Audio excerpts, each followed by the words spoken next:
Hola a todos, bienvenidos a la charla hoy estamos con Esther Vivas, gracias a Godot, a la Ciudad Cultural Conex y a la FED. Estamos con Esther. Esther es la autora de Mamá Desobediente, que va por la segunda edición en Argentina. Ahora vamos a hablar un poquito de eso, pero antes la voy a presentar a Esther. Esther es periodista, socióloga y escritora y se especializa en el análisis político, en el consumo crítico y en maternidades feministas, que es el tema que nos convoca. Hola Esther, buenas tardes, ¿cómo estás? Hola, muy buenas tardes, Ceci. Un placer. Un placer. Bueno, estuve viendo que la noticia de la segunda edición del libro en Argentina y la quinta en España.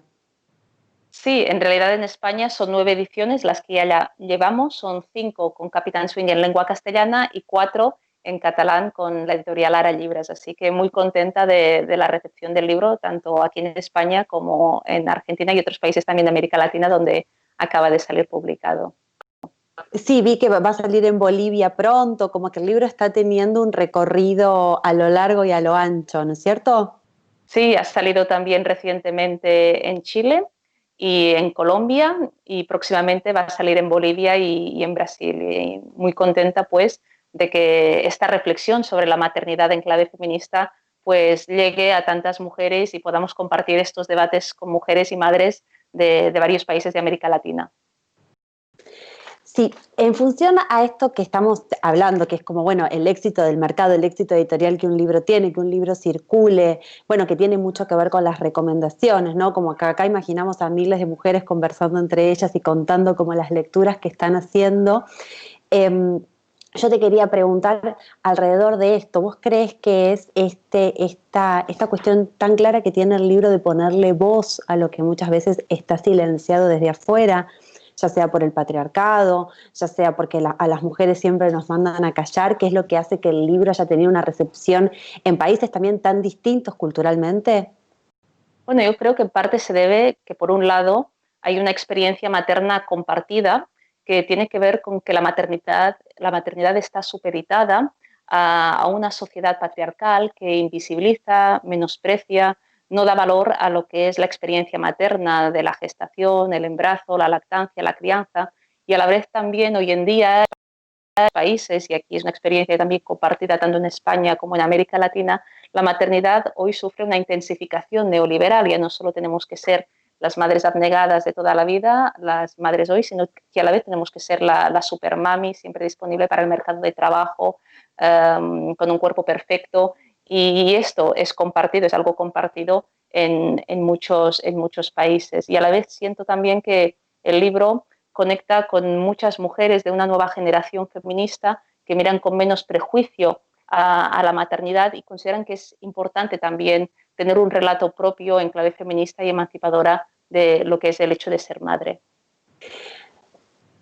Eso es lo que podríamos llamar de alguna manera como la desobediencia, ¿no? Yo te quería preguntar, ¿qué es lo desobediente? O sea, ¿quién es la desobediente? Sin lugar a dudas, vos, Esther, ¿no es cierto? ¿No? Que escribís este libro como tan al detalle, capítulo por capítulo. Digo, pero la pregunta que yo me hacía es, ¿desobediente para quién en algún punto? ¿Y por qué está percibido como desobediente ese gesto de dar y poner voz a lo que se vive o a lo que pretenden que las mujeres vivan en silencio y en privado? Sí, el libro es un grito a rebelarse y a desobedecer, por un lado, a los ideales de maternidad que nos han impuesto, eso que ahora nombraba, ¿no? De esa madre sacrificada, abnegada, esa maternidad básicamente delimitada y construida por un sistema patriarcal que quiere a la maternidad y a la crianza encerrada en casa, en lo privado y a cargo básicamente de las mujeres. Pero también es un grito a rebelarse contra ese modelo de maternidad neoliberal donde las madres se supone tenemos que ser superwoman, llegar a todo y donde se supedita la crianza al mercado de trabajo y al capitalismo. Para mí una maternidad desobediente es una madre que se revela contra estos ideales y que reivindica una maternidad real, con todas las contradicciones, la ambivalencia que significa, y a la vez también una madre desobediente, y creo que hay muchas madres que consideran que hay que desobedecer contra estos modelos de maternidad que se establecen. Es esa madre que reivindica poder decidir también sobre esta experiencia, decidir sobre su embarazo, sobre su parto, sobre la lactancia, porque las madres sistemáticamente estamos infantilizadas, nos trata de una manera muy paternalista. Y es una madre desobediente que sabe que para poder decidir también hay que cambiar la sociedad. Y en última instancia, señalaría que una madre que desobedece, una madre feminista, es esa madre que también se reconcilia con su propio cuerpo, con el hecho de saber que puede gestar, que puede parir, que puede dar de mamar. Y no se trata de tener una imagen esencialista o idílica de estas prácticas, pero sí reivindicar el derecho a poder vivirlas como consideramos que lo tenemos que hacer. Una mujer que reclama su cuerpo para sí, ¿no? Que reclama que le devuelvan ese control que vos también detallás y describís en el libro, que a las mujeres nos han quitado, ¿no? Vos en un momento haces en clave histórica, ¿no? Contás los avances y cómo la medicina, encabezada por hombres, esencialmente, destronó a las matronas, que eran las que tenían como el saber real, esa experiencia, ese acompañamiento a las madres. En ese sentido, yo quería preguntarte, ¿cuán lejos crees vos que estamos realmente de una medicina con perspectiva de género? Una medicina que nos devuelva a nosotras, las mujeres, el poder sobre nuestros cuerpos y que deje de tratar lo que vos llamás en el libro al parto como una patología.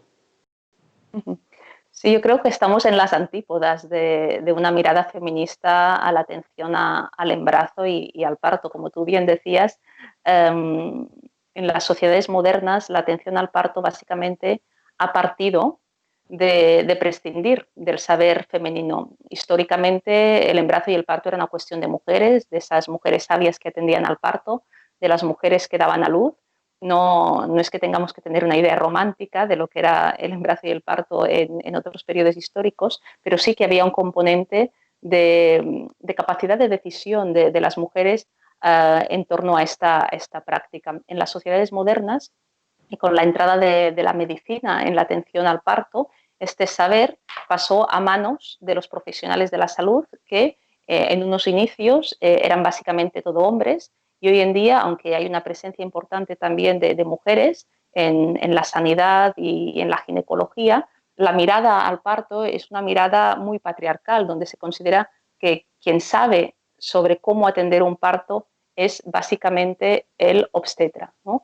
Incluso en países donde hay matronas que atienden los partos, se considera el trabajo de la matrona como un trabajo secundario en la atención al parto, cuando en realidad cuando hablamos de quién es el mejor profesional sanitario para atender un parto, es la matrona, es la comadrona, que tiene una mirada al parto y entiende el parto como un proceso fisiológico, como un proceso natural, mientras que la mirada de un obstetra es una mirada que pone el énfasis más en esas patologías que puedan salir o esas complicaciones que pueden salir a lo largo del parto. Por eso en el libro Mamá desobediente señalo que el parto ha sido secuestrado, nos han robado el parto, por un lado desde esta perspectiva patriarcal, pero a la vez también hay una mirada al parto muy productivista, muy mercantil.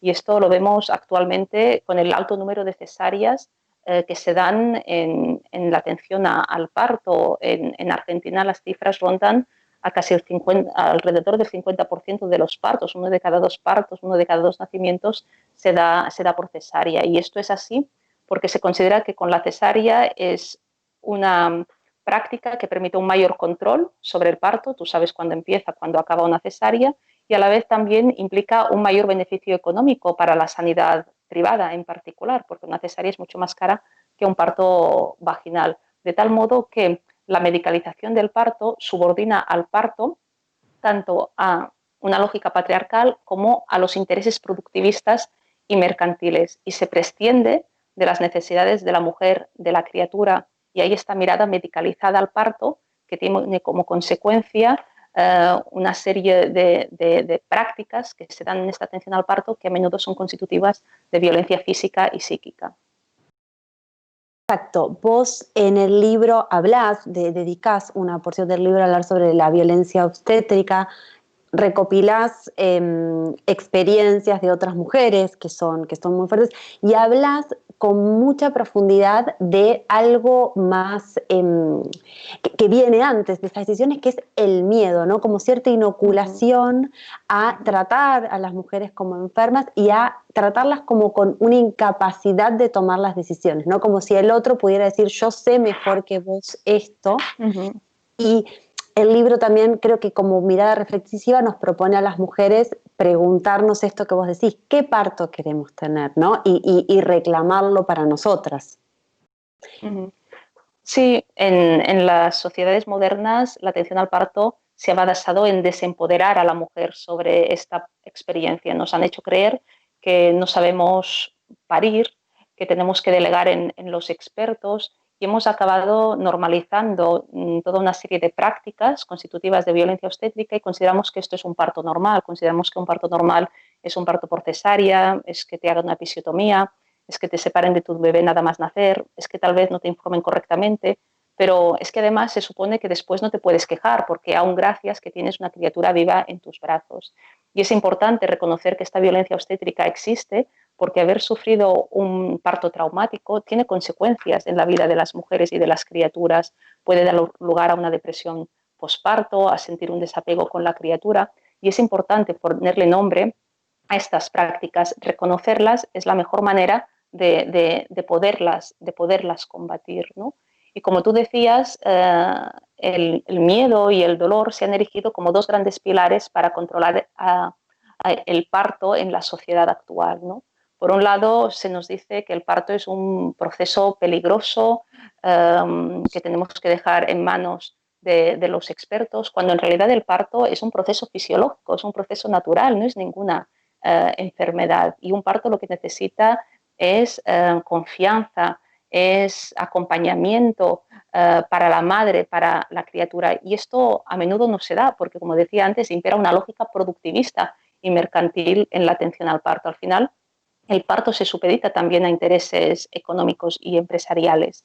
Y por otro lado, el gran pilar también, más allá del miedo, para controlar el parto es el del dolor, ¿no? Se nos dice que será un dolor insoportable el del parto, que no lo podremos resistir, cuando en realidad el dolor, por un lado, es subjetivo, no todas las mujeres sienten el mismo grado de dolor.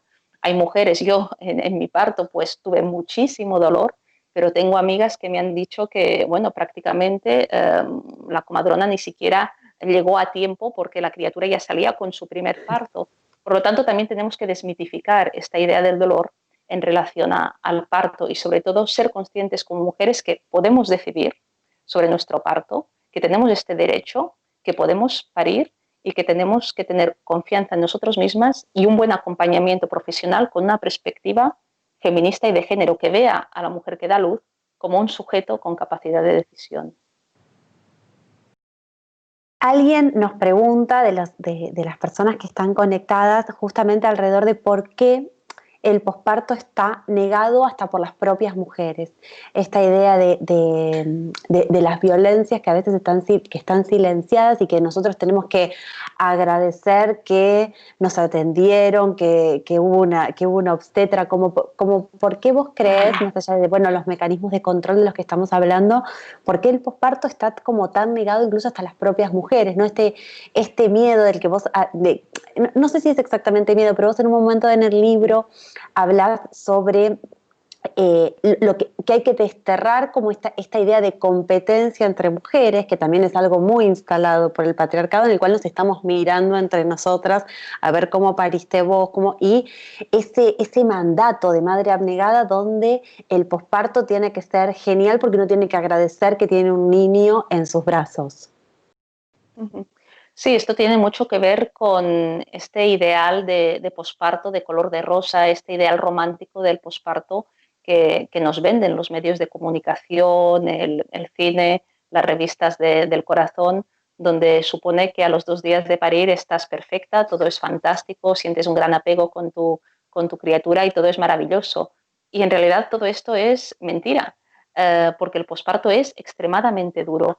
Tener una criatura, y en particular si es la primera criatura, pone patas arriba toda nuestra vida como mujeres, toda nuestra vida anterior, y implica poner en cuestión la relación con nuestra pareja, nuestra relación laboral, en el trabajo remunerado, nuestra relación con las amistades.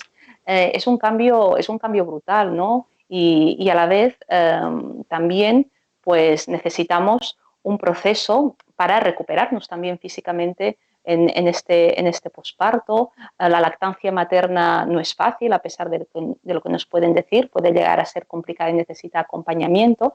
Y a la vez también en función de cómo haya sido el parto, si hemos sufrido violencia obstétrica, si hemos tenido un parto traumático, esto puede tener secuelas también en el posparto. De tal modo que es fundamental desmitificar este posparto de color de rosa, porque si no hablamos del posparto real, de lo que es la maternidad real, es muy difícil que las madres podamos tener una experiencia satisfactoria con la maternidad. Si el espejo en el que nos miramos como madres es un espejo que no se corresponde con la realidad, pensamos que somos malas madres, que lo estamos haciendo mal, nos sentimos culpables, nos sentimos mal porque no llegamos a todo, pero tenemos que decir que no es culpa nuestra. La culpa es de un modelo, de un ideal que nos pone enfrente y que no responde a nuestra propia experiencia. Por eso creo que es tan importante sacar la maternidad real del armario, hablar de la depresión posparto, que es uno de los grandes tabús alrededor de la maternidad, ¿no? Y muchas mujeres en un grado u otro sufren una cierta depresión posparto, pero no lo pueden decir porque no está bien visto. Pues al contrario, tenemos que decir, la depresión posparto existe, tiene sus causas, puede estar relacionada con vivir un parto traumático, con antecedentes que hayamos podido tener, y es importante poder nombrarla para poder tener ayuda y acompañamiento, ¿no? Por lo tanto, es fundamental acabar con ese posparto de color de rosa y decir que la maternidad real es otra cosa. Sí, y acá entra también a jugar un componente que en la mirada tan integral que vos das en el libro Mamá Desobediente sobre embarazo, parto, posparto, lactancia, bueno, y mercado laboral ni hablar, es un componente que vos nunca te olvidás de mencionar en cada una de las situaciones, que es el componente de clase. Es decir, el acceso a esa posibilidad de elegir qué parto queremos tener. En uno de los capítulos se llama de mi bolsillo, ¿no? Como la matrona, si quiero tenerla, es de mi bolsillo. Bueno, ¿cómo incide cómo podemos hacer o cómo puede esta mirada feminista, esta idea de que el feminismo empiece a incorporar la maternidad con todos sus bemoles en su discurso y en sus luchas? ¿Cómo hacer para que lo que vos llamas la experiencia de la maternidad, esta experiencia de la maternidad sea más accesible para todas, sin importar la clase social a la que pertenecemos? Bueno, para poder vivir otra maternidad, una maternidad mucho más satisfactoria, una maternidad donde las mujeres pudiésemos decidir sobre el embarazo, el parto, la lactancia, donde fuese compatible criar con el trabajo remunerado, donde la conciliación no fuese una utopía, sino una realidad, para todo esto hacerlo posible sería necesario y es necesario cambiar la sociedad, ¿no? Por eso en el libro yo señalo que otra maternidad requiere de otra sociedad. Este sería el primer paso, ¿no? No tenemos que entender la reivindicación de una maternidad feminista como algo en clave solo personal o en clave vinculado solo a las mujeres, ¿no? Sino que es una necesidad política, ¿no? El hecho de que la maternidad sea valorada, sea reconocida como tal, se señale que es una responsabilidad colectiva, que es una responsabilidad de todos, de mujeres, de hombres, pero también de la sociedad en general y del Estado. La maternidad no es una cuestión que tenga que ver con lo individual, con lo privado, con el quedarse en casa, es todo lo contrario. La maternidad es una cuestión pública y es desde este punto de vista que señalo que la maternidad no solo viene atravesada por una cuestión de desigualdades de género, sino que también viene atravesada por una cuestión de desigualdades de clase y de raza. Por un lado, si la maternidad está tan infravalorada y se considera que es una práctica que se reduce a lo privado, a lo individual, al hogar, es porque es un trabajo básicamente que se asume como femenino. Y aquí vemos una clara desigualdad de género, ¿no? Con las prácticas maternas.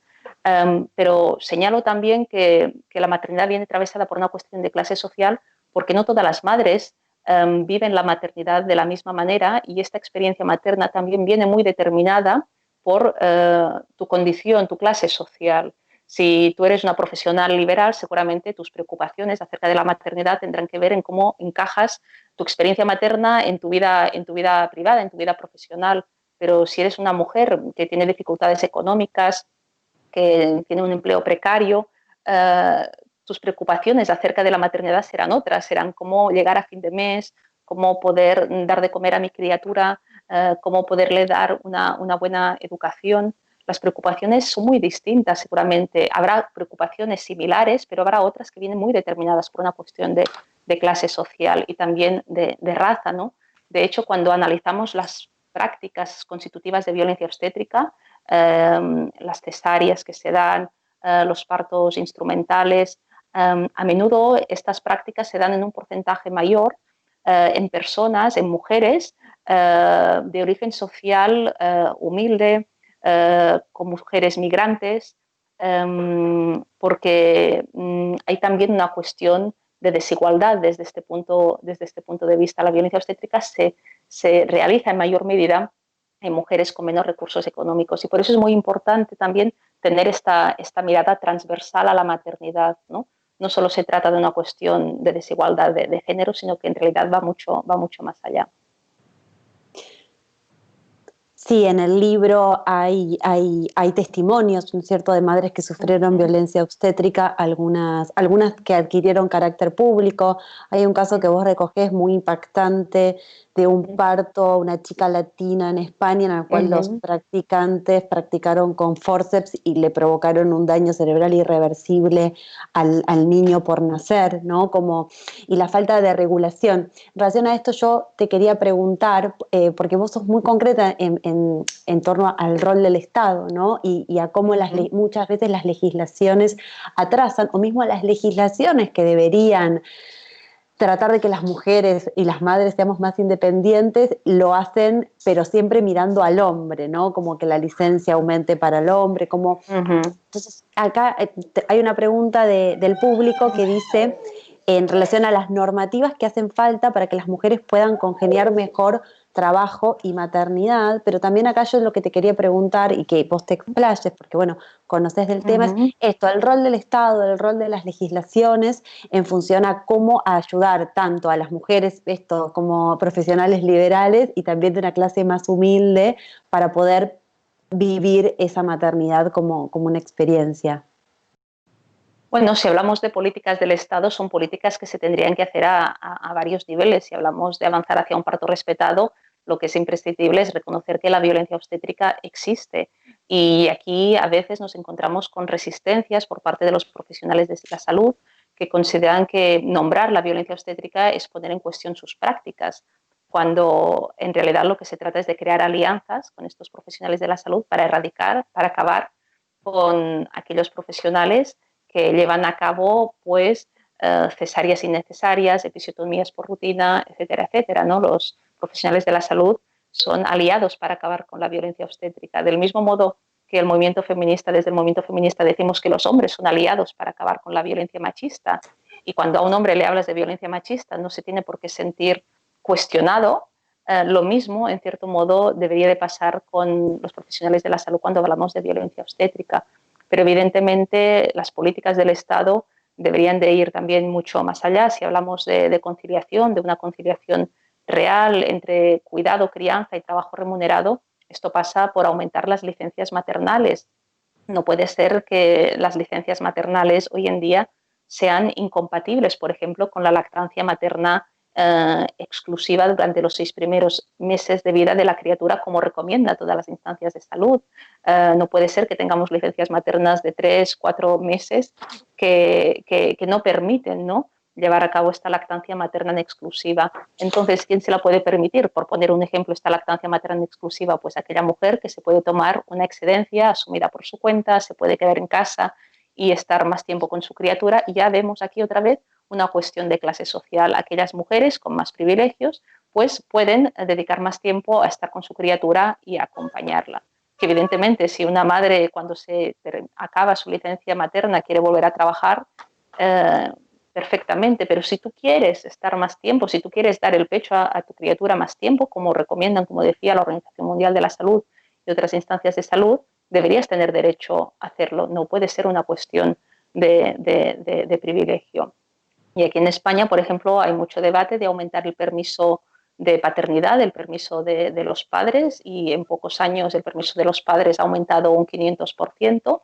Es positivo que los padres se puedan implicar en la crianza también con permisos paternos más amplios, pero claro, no podemos olvidar que hay que aumentar también el permiso de las madres, y en particular cuando es tan escaso como el actual. El problema que tenemos es que también desde un sector del movimiento feminista se sigue viendo a la maternidad como una carga, como un problema, como una carga para conseguir la igualdad de la mujer en el mercado de trabajo. Y desde mi punto de vista tenemos que cambiar la mirada. Desde mi punto de vista el problema no es la maternidad, el problema es justamente un mercado de trabajo que da la espalda a la maternidad, a la crianza y a la vida. Y creo que no se trata de adaptar la maternidad a un mercado laboral, que en definitiva es antimaternal, antivida, anticuidado, ¿no? Y entendiendo la maternidad y el cuidado como algo que es responsabilidad de todos, sino lo que hay que hacer es adaptar este mercado de trabajo a la maternidad, no al revés.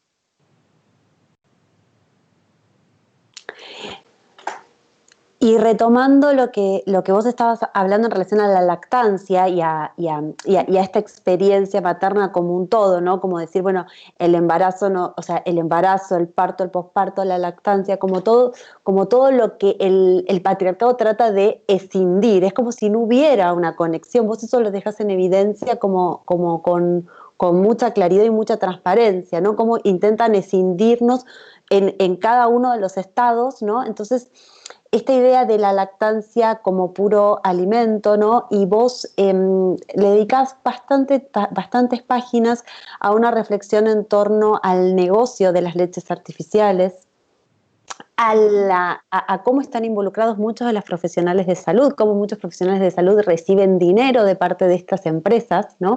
Entonces, de nuevo volvemos a la idea de la mercantilización de la lactancia. Bueno, vos sos especialista también en este tema, investigás y trabajás mucho como en relación a los alimentos, qué comemos, por qué comemos lo que comemos, cómo, y en un momento vos decís, le damos la espalda a la naturaleza, ¿no es cierto? Como desde nuestra alimentación y desde la maternidad, como el capitalismo le da la espalda a la naturaleza. Eh, entonces, lo que yo, digamos, quería que vos nos contaras un poquito a los que todavía no tuvieron la suerte de leer el libro, se van a acercar al libro, es un poco a ver, este trabajo que vos haces que no es la teta versus la leche de fórmula, sino como la teta como mucho más que un alimento, ¿no? Y cómo aparece el mercado para mercantilizar y para generar un daño que no solamente tiene que ver con la alimentación de nuestros niños, sino también con la economía, con la utilización de los recursos naturales. O sea, ¿cuáles son las implicancias de que el sistema nos expulse de la lactancia y nos lleve a convencernos de que leche de fórmula es mejor? Sí, en el libro dedico una parte muy significativa a la lactancia, también al parto y a las maternidades, porque en definitiva lo escribí a lo largo de los primeros años de vida de mi criatura, y por lo tanto también volqué mis propias experiencias y preocupaciones y esos temas que creía que eran centrales, ¿no? En los primeros años de ser madre. Y la lactancia también es todo un tema de debate, incluso en el seno del movimiento feminista, porque muchas veces se nos ha planteado como que la mamadera era aquello que nos podía realmente hacer libres como mujeres, que permitiría hacer compatible la crianza con el mercado de trabajo. En realidad creo que es una gran farsa. La generación de mi madre, la generación de aquellas mujeres que parieron en los años 70, casi todas daban la mamadera porque se les decía que era lo mejor para sus criaturas, y no creo que esa generación de mujeres tuviese más igualdad en el reparto de tareas de cuidados y de crianza con sus parejas, ni que tuviesen más igualdad en el mercado de trabajo, ¿no? En realidad, en el libro yo lo digo, ni la mamadera ni la teta nos harán libres, ¿no? Lo que necesitamos es un cambio en el mercado de trabajo y en la mirada hacia lo que es la crianza y la maternidad como responsabilidad colectiva. Pero sí que en el libro hago mucho énfasis en defender la lactancia materna desde un punto de vista feminista y ecologista, ¿no? Y creo que es importante empezar por decir que cada mujer, ¿no? Tomará su decisión de dar el pecho o de no darlo, que no podemos juzgar a ninguna mujer por la opción que toma, porque cada una tenemos nuestra mochila personal, pero creo que sí que es importante mirar qué hay detrás del negocio de la mamadera y también de las implicaciones que tiene dar la teta, no solo para la madre, no solo para la criatura, sino también para la madre. Por eso digo que la lactancia materna es una práctica feminista, porque implica la plena autonomía de la mujer en la alimentación de su criatura. La mujer no necesita de otros insumos, no necesita de otros recursos para alimentar a su criatura más allá de su propio cuerpo. Y con esto no creo que se tenga que tener esa imagen idílica o esencialista de dar el pecho, pero es que dar la teta permite esta plena autonomía a la hora de alimentar a tu hijo o a tu hija. Y a la, verdad también, a la vez también la lactancia materna es una práctica plenamente ecologista. La leche materna es el alimento más kilómetro cero que podamos considerar. No necesitas de otros recursos, mientras que la leche artificial pues necesita de que se produzca leche, necesita de alimentar a unas vacas, necesita por lo tanto de tierra, necesita de agua y más allá necesita también de un biberón, de una tetina y de unos recursos para poder limpiar y esterilizar pues este material. Por lo tanto, el alimento más ecológico es la leche materna y por eso creo que es también importante defenderlo desde esta perspectiva feminista y ecologista, porque en general se hace mucho énfasis en que dar la teta es lo mejor para la criatura, pero bueno, dar la teta es el mejor alimento para la criatura si es posible, pero también es la mejor práctica para la madre porque le ayuda a una mejor recuperación en el posparto inmediato y es la mejor opción desde un punto de vista medioambiental. Pero como te decía, en el libro, sobre todo la crítica a la mamadera se centra en el negocio que hay en la mamadera, ¿no? En todos los intereses de la industria alimentaria con la leche artificial, porque así como miramos a la alimentación de los adultos y somos conscientes que hay un negocio detrás, a veces esto lo obviamos cuando pensamos en la alimentación de los bebés y hay el mismo negocio. Las grandes empresas de la alimentación de los adultos, empresas como Nestlé, Danone u otras, son las mismas que hay detrás del negocio de la leche artificial. Exacto, y de las publicidades engañosas también, ¿no? Y cómo acá también hubo hace unos meses una discusión en torno a cómo la Asociación Argentina de Nutrición estaba esponsoreada por marcas de alimentos ultraprocesados con muchísimos conservantes y que por lo tanto, ¿no? Como que promovían dietas que distaban muchísimo de ser saludables, ¿no? Entonces, una vez más, el cruce con el mercado, con el capitalismo y con el negocio detrás de cada una de las cosas. Me interesa otra, ya que estamos hablando de la lactancia, por lo tanto estamos hablando de la teta, que hablemos de la teta también como tabú, ¿no? De esta sexualización de la teta y esta contradicción del patriarcado donde por un lado quiere dejar de lado la sexualidad cuando se habla de maternidad, ¿no? La sexualidad como que queda fuera de eso, las madres somos puras y no hay sexualidad en el medio, no hay experimentación de placer, de eso no se habla y al mismo tiempo está esta idea de que ver una teta en primer plano, en prime time en la televisión, está bárbaro, pero ver a una mujer dando el pecho en un café escandaliza. Uh -huh. Sí, esto es así porque la teta lactante podríamos decir que es la antítesis de la teta cosificada por el sistema. Y desde el momento en que la teta, el pecho de la mujer, tiene una función que no está pensada desde el punto de vista de la cosificación del cuerpo de la mujer, no está pensada desde el punto de vista del placer masculino y está pensada para alimentar a su criatura, es entonces cuando este pecho incomoda, porque pone en cuestión la función que el sistema patriarcal y capitalista otorga a los senos femeninos. Y por eso es importante, ¿no? Visibilizar el dar la teta como una práctica natural, es la manera de alimentar a nuestras criaturas, es una práctica que permite la plena autonomía de la madre en la alimentación de su bebé, y hay también que normalizar no solo la lactancia materna tras los primeros meses de vida de la criatura, sino que hay que también normalizar la lactancia materna un poco más allá, en el sentido de que la propia Organización Mundial de la Salud recomienda la lactancia materna incluso más allá de los 2 años, ¿no? para acompañar el crecimiento de esa criatura. Pero en cambio, si tú das el pecho a tu hijo, a tu hija de 2, 3 años en el parque, seguramente te van a mirar mal, ¿no? Van a considerar que es algo obsceno. Y hay también pues, que normalizar esta lactancia materna más allá de cuando la criatura es un recién nacido. Sí, es como si el sistema nos hubiera empujado a normalizar las prácticas más artificiales y artificiosas y a relegar, ¿no? Como es que está completamente normalizada la cesárea y no tanto el parto vaginal, o mismo vos cuando contás y compartís bueno, con todos los lectores del libro tu experiencia de parto y contás que, bueno, que frente a la decisión de parir en tu hogar, te guardaste esa decisión porque sabías que iba a venir como una oleada de opiniones sobre cómo tenías que parir, cuáles eran los peligros. Como que lentamente y casi sin darnos cuenta, estos mecanismos de control empezaron a naturalizar lo más artificial, mientras que lo más natural o lo más natural a la maternidad como un conjunto y como una experiencia, parece que hay que explicarlo todo el tiempo, ¿no? Como si uno tuviera que explicar que un niño necesita mamar, que mamar es mucho más que alimento, que parir de manera vertical en un hogar con una matrona es una práctica que viene de hace siglos.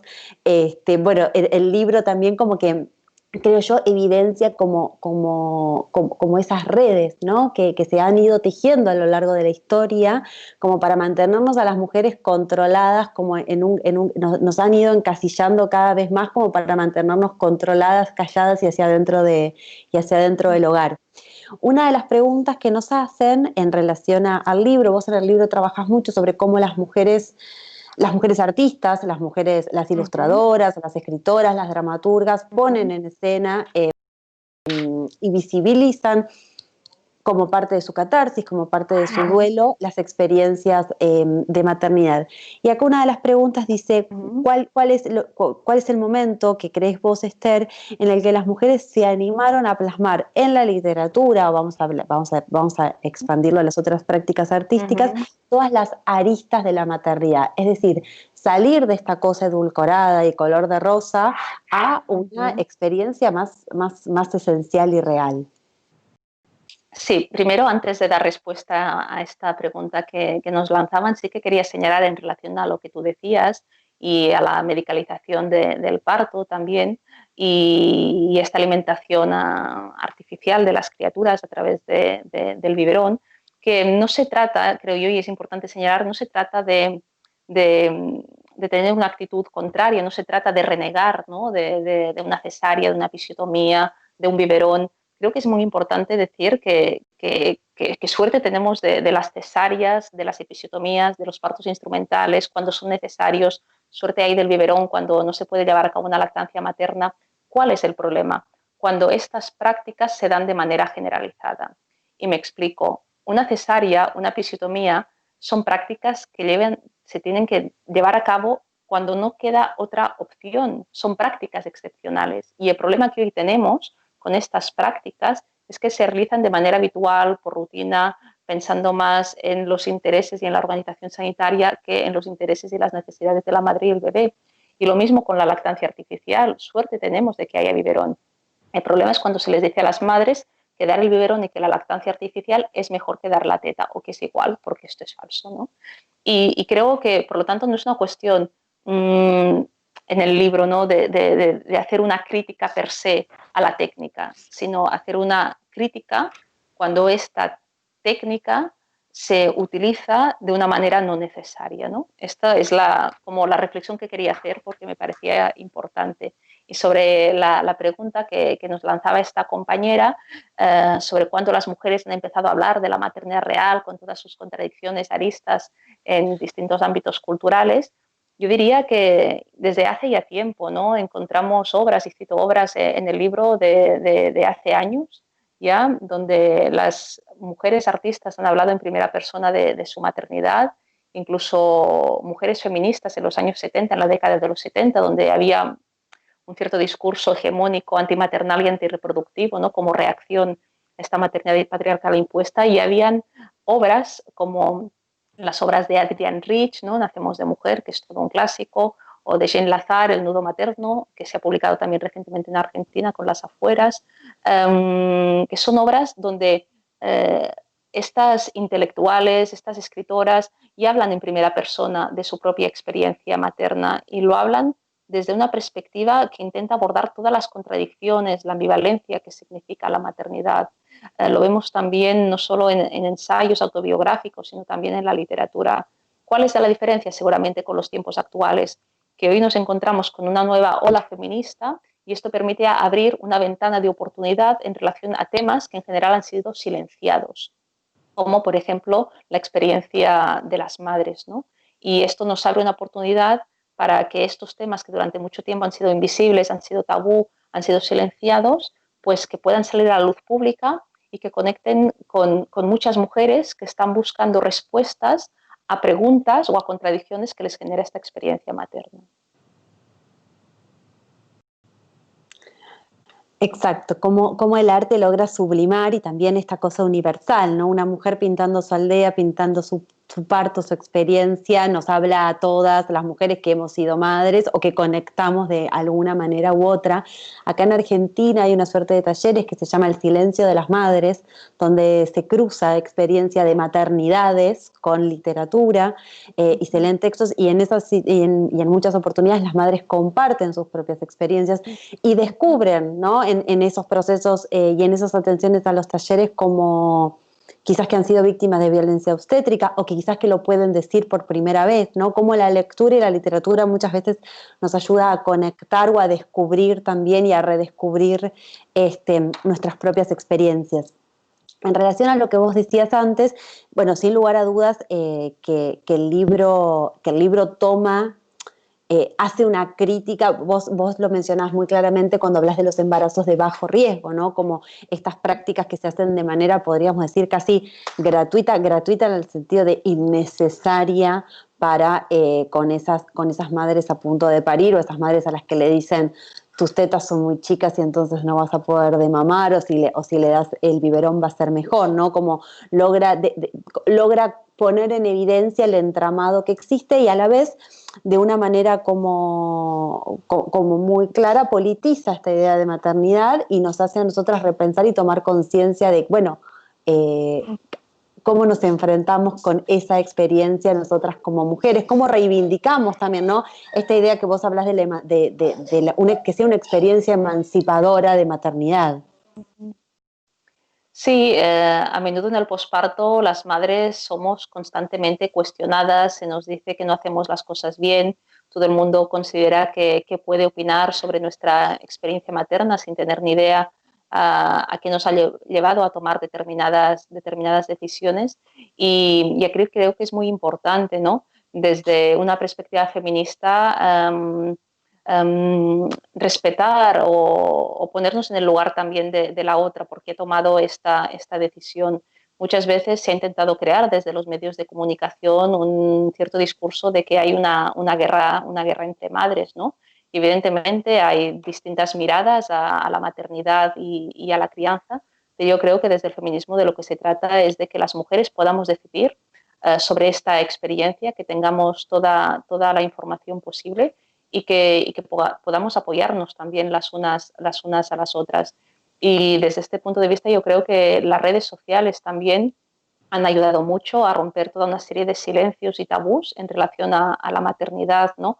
Aquí ahora hemos estado hablando mucho del parto, de la lactancia, pero ¿qué pasa con los problemas de infertilidad? Cada vez hay más mujeres que quieren ser madres y se encuentran con problemas de fertilidad debido a problemas que tienen que ver con la exposición que tenemos a tóxicos ambientales y alimentarios, pero también a problemas de posponer la maternidad a una edad en la cual tal vez será más difícil quedarnos embarazadas, ¿no? Y la hemos pospuesto debido a dificultades sociales, socioeconómicas, ¿no? Vinculadas a la precariedad vital y laboral, pues las redes sociales han ayudado, ¿no? a muchas mujeres también a conseguir el apoyo que tal vez no tenían en su día a día. Y lo mismo pasa con una pérdida gestacional, en el libro también hablo, ¿no? Y en primera persona de qué pasa cuando pierdes una criatura al estar embarazada, como es un duelo totalmente incomprendido, ¿no? y infravalorado. Y las redes sociales también han permitido crear ese espacio de grupos, de encuentro y de apoyo.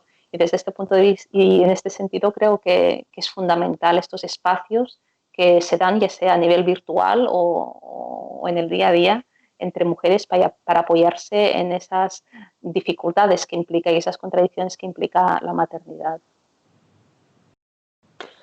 Bueno, Esther, sí, yo como madre en estado todavía puerperal, debo decir que tu libro me acompañó muchísimo, fue una lectura reparadora, fue una lectura lúcida, fue un ponerle nombre a muchas de las cosas de oídas, porque el libro tiene esta cosa tan maravillosa que es que más allá de la experiencia individual que uno haya tenido, porque se la pudo costear, o porque tuvo suerte, o porque tuvo cierta lucidez o entereza o capacidad de decidir con estos profesionales que querían apropiarse del parto, fue, fue una lectura que hice con muchísimo placer. Creo que el éxito del libro tiene que ver con eso. El libro es una gran compañía, es un libro que faltaba entre las madres, justamente por esto que os decís, quizás de que el feminismo relega un poco la maternidad en sus discursos o en sus luchas como más actuales y más precisas. Bueno, yo quiero agradecerte muchísimo este espacio de charla. Me dicen que tenemos que ir cerrando y me gustaría cerrar con una cita de tu libro en el que vos decís: para mí, una mamá feminista es una mamá desobediente, insumisa, rebelde. Una mamá que no es objeto pasivo, sino sujeto activo, que se rebela tanto contra la maternidad patriarcal como contra la maternidad neoliberal, pero no renuncia a vivir la experiencia materna. Se trata, en palabras de Adrienne Rich, de una maternidad fuera de la ley y de la institución maternal, lo que implica una confrontación constante con las normas sociales establecidas. Creo que eso lo voy a imprimir y me lo voy a poner en un cartelito al lado mío en mi mesita de luz. Me parece una definición, bueno, nada, muy lúcida, muy potente. Quiero agradecerte muchísimo por este espacio, por haberte tomado el tiempo para conversar con nosotras. Bueno, ahora estamos en las redes, entonces, bueno, es como más una experiencia que lo puede ver cualquier persona alrededor del mundo, pero bueno, con las lectoras de Argentina, con las lectoras que pueden acceder a la edición de Godot, que me cuentan de la editorial que la segunda edición está en camino y se estará distribuyendo dentro de muy poco en librerías para que, bueno, todas puedan de Mamá Desobediente. Esther, te mando un abrazo muy fuerte y te agradezco mucho esta charla. Un placer, Ceci, y un placer también a todas aquellas que nos han acompañado en esta charla hoy. Un beso. Chao, chao. Chao.